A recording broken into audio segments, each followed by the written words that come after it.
And welcome to Turning the Tide. This is Candace Salima coming at you from the heart of the Rocky Mountains. And I am so excited today to have Nathan Osmond with us. Nathan, welcome. Thank you so much, Candace. It's good to be here. Yeah. I showed up this time. Yes, you did. Yay. I have never missed an interview in my life until yesterday. And anyway, you're a great sport, Candace, but I am here, and I'm just thrilled to be on your show. Thank you so much. I'm so excited you're on. I hear Tailgate, your new single, is doing great. Why don't you tell us what it's up to? Well, I'm very, very excited. I just got the email like less than 10 minutes ago. It just hit number 31 on the major country charts. It's number 23 on the indie charts right now, so they're very, very excited with how it's doing. It's only been out a month on YouTube, the video, and it's already been seen over 62,000 times, so really excited.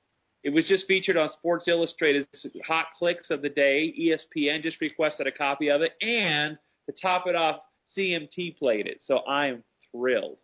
Oh, my gosh. You know what, Nathan? It's really funny because, I've listened to you sing throughout the years from the time you were a little kid, and when I first heard Sweet, which was your first single. Yep. Of your solo career, and then Tailgate, I'm like, check out that man's voice. Oh, my gosh. Thank you, darling.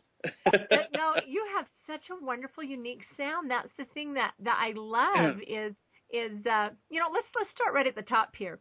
Tell us, the last name Osmond is really famous. I mean, your dad and your uncles really rocked it to the top of the charts for a long time. They had such a great career, and they're still at it, which is amazing, Just a couple years ago, they went and did their 50th anniversary tour around the world. They sold out Wembley Arena twice in 10 minutes. It's incredible. Wow. Our fans are the most loyal. I'm going to just say it right here. Osmond fans rock. And they've been so loyal to our family. In fact, when the Osmonds got their star on the Walk of Fame, there's only 2 stars on that entire Walk of Fame that have been purchased by the fans of the artist. And that was Liza Minnelli's star, and the Osmonds was the second one. They almost had to shut down the Hollywood Boulevard there because of all the fans that showed up for it. Our family was so touched by that. But we just love our fans. And, yeah, the Osmonds have been at it for over 50 years. So our slogan, even to this day, is we're going to keep doing it till we get it right. There you go. I kind of think you guys got it right a long time ago. Thank you, Candace. Oh, you're welcome, Nathan. Let me tell you why I brought that up. Did you ever wonder if, when you were embarking on your solo career, whether you should use your last name of Osmond or not? Now, you already know how I feel about that. Sure. But, I almost didn't use it. And the reason is because I wanted people to not prejudge my music, my tunes. I just wanted them to listen to it with no bias, with just fresh ears, and be able to say, I like that song, and like it because of the music, not because of my last name. And so I went and talked to Donnie and Marie. They're both on my advisory team. And Marie originally said, yeah, don't use Osmond. For that very reason. She wanted me to have a fresh start and, an opportunity to make my own impressions on people with my music. But Donnie had a different story. He said, Nathan, people go on American Idol, they go on America's Got Talent because they want to be part of a brand that's recognizable, that's important. He says, you happen to have a brand built in, whether you like it or not. It's called Osmond. Now, don't abuse it. Don't camp on it. Just let it get a foot in the door. It's going to come out eventually anyway. But let it get a foot in the door, and then you got to have the goods. That's the key. And so I went along more with that. I started thinking about country music. One of the things that I like most about country music is how real it is. And if I came out with a name like Nathan George, which is my middle name, and Osmond was going to come out eventually. So I said, just be who you are. Just come out, and if people like it, great. If not, great. There's lots of other music you can listen to out there. But I'm really glad I stuck with it because the last thing I need is for people to say, is he ashamed of his surname? Is he ashamed of his family? What's he trying to hide? I don't need any of that. That's one of the beautiful things about country music, Candace, is that you can just be who you are, take me or leave me, and that's what country's all about. You just be who you are. Yeah, and that's true. And country really is all about family. Country music is about God, family, and country, always. Yeah. And I think Donnie was right. I think that it was very wise of you. Number one, you've got a built-in fan base no one else starting out does. Oh, it's really a blessing. And I was just in Ohio this last week performing. I did 2 shows out there, and it was so cool to see so many different generations, from young to old, who remember the Osmond family. And you know, the younger kids obviously remember the recent stuff with Donnie and Marie. But it's so fun that there is kind of a generation gap, and I am able to make my own new fans because a lot of them don't remember the Donnie and Marie show if they're at a certain age or younger. So it's so cool to see new fans coming on board and also rediscovering the older generation too at the same time. Okay, wait about the older generation there, Nathan. Just hang on a minute. They're not old. Ah, you're cute.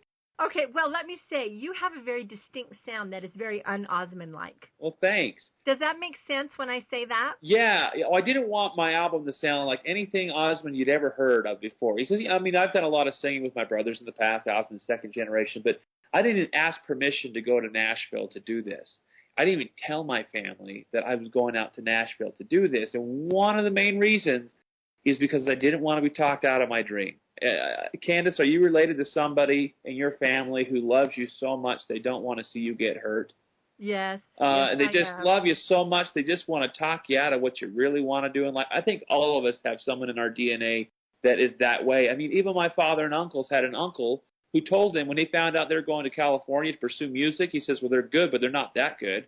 Ooh, So I didn't want to tell my family what I wanted to do because I didn't want to be talked out of it.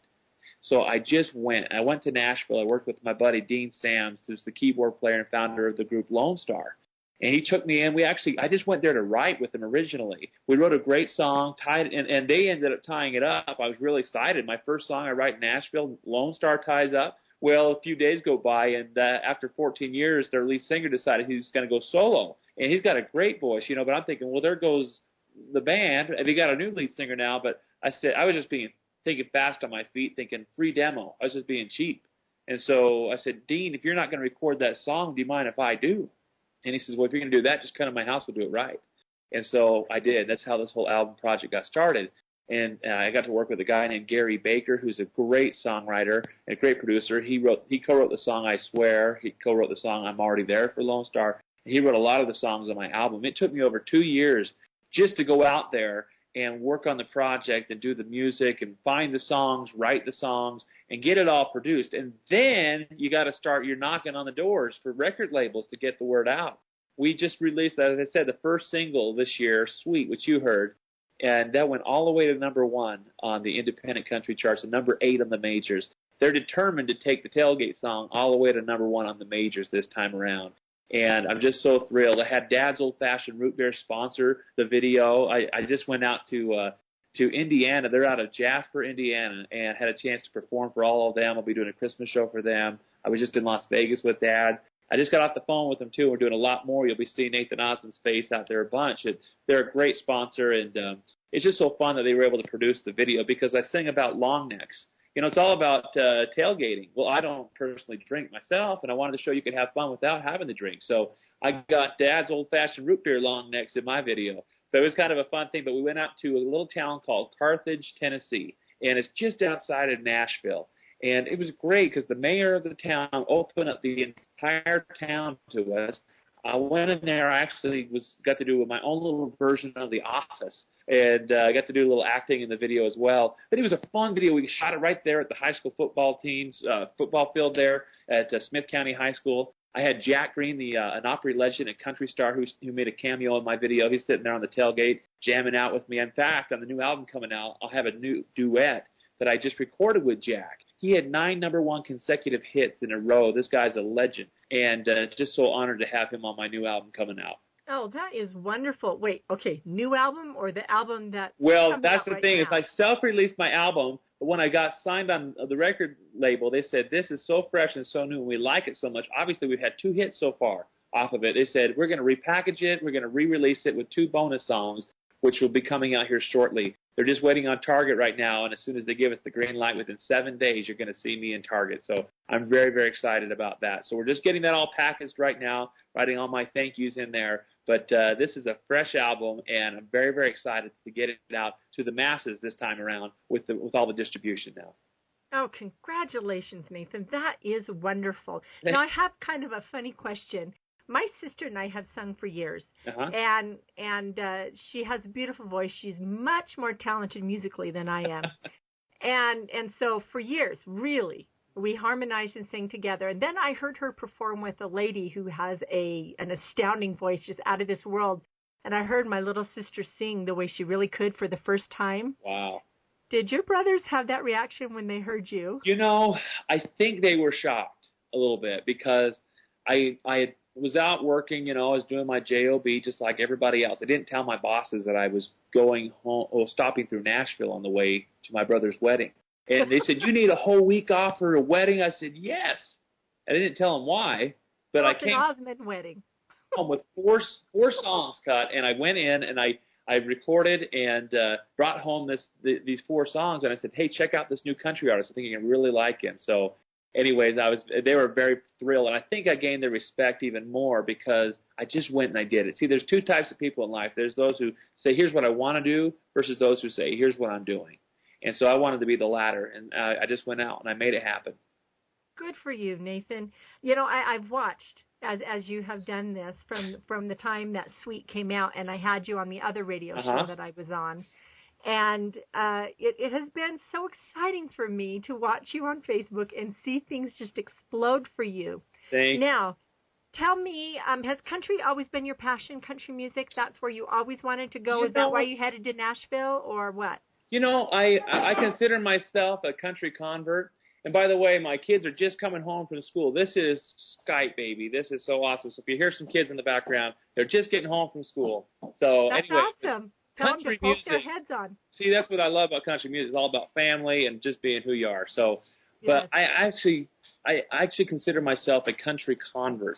It wasn't until I moved out to Branson, Missouri. My family and I had a theater out there, and we were performing there for 5 years. But when I was out there, I thanked my cousin Travis for sitting me down in his pickup truck, and he's popped in this tape, this cassette.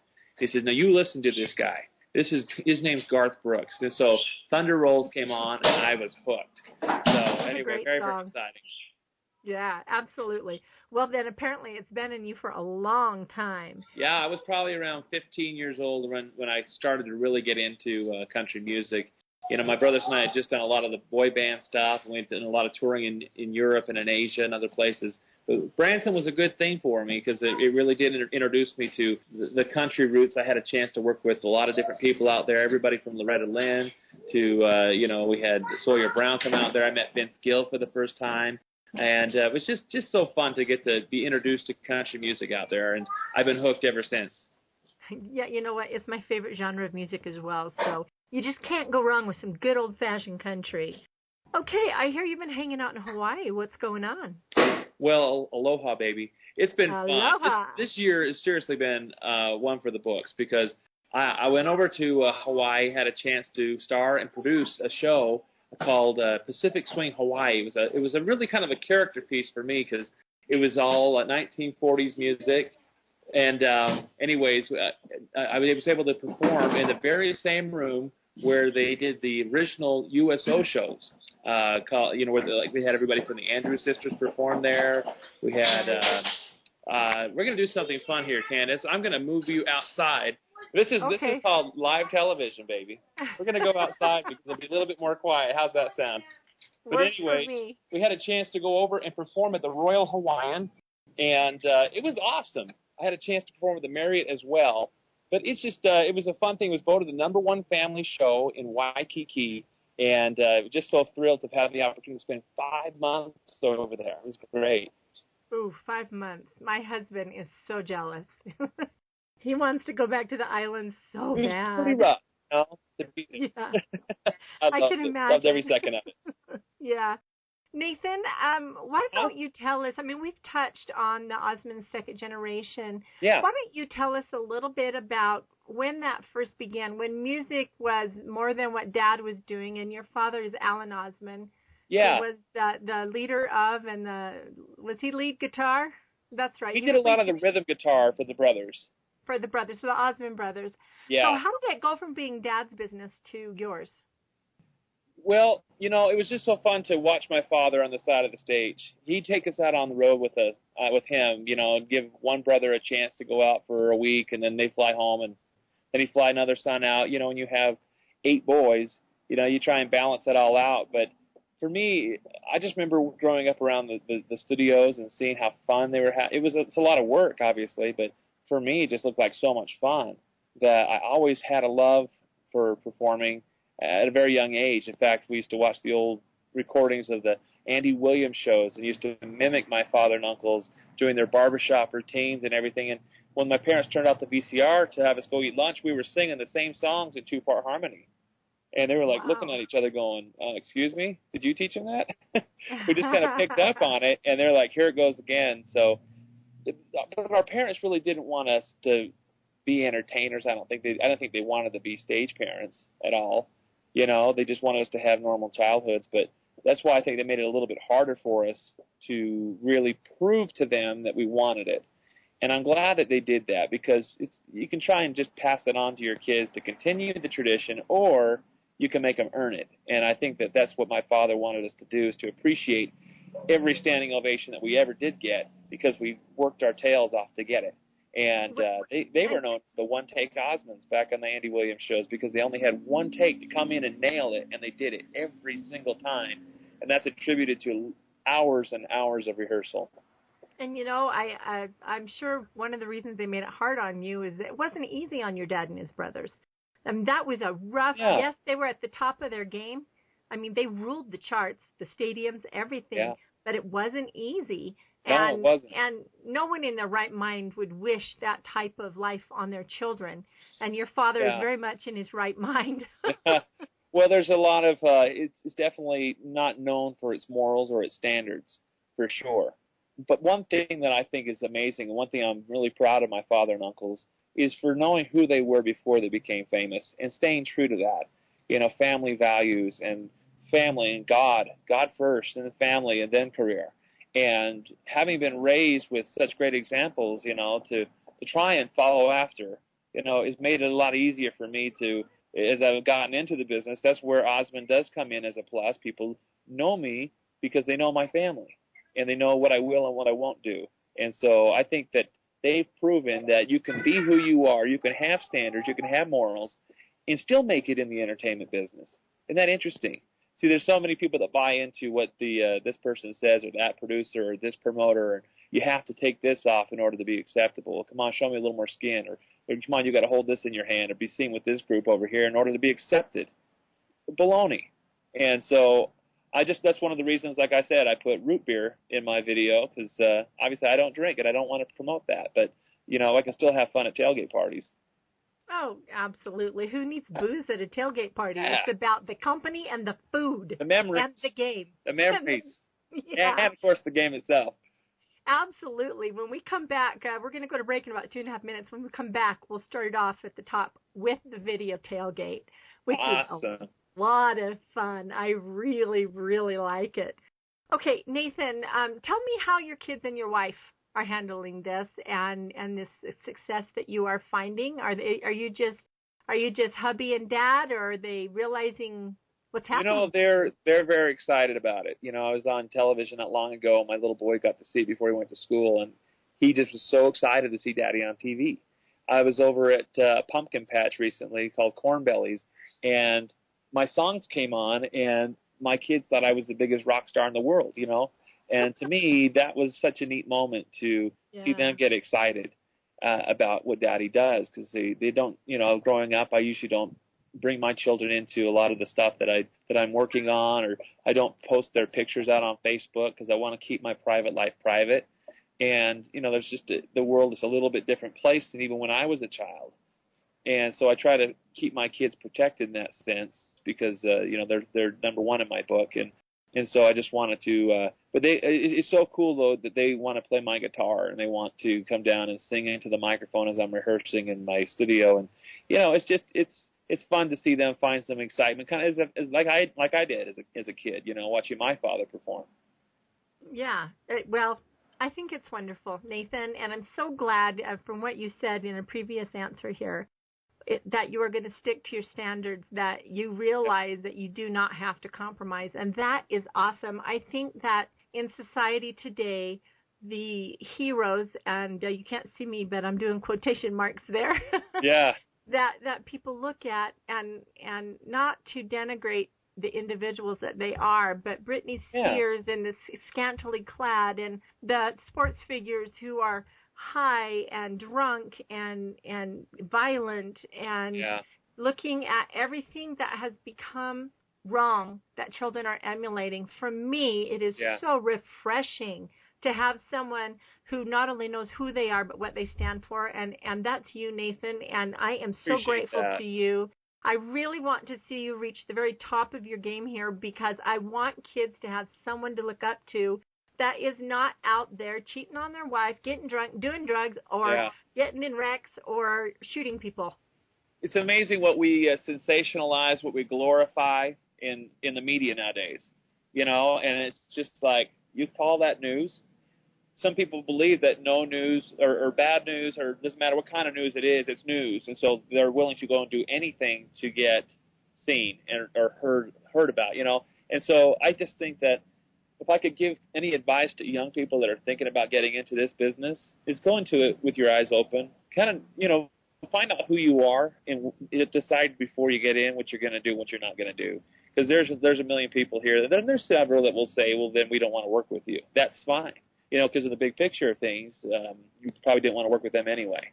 So I'm just very thankful that I was raised in a family that had some standards. You know, I wish our country would get back to the basics and really start focusing on family values and what's right and what isn't.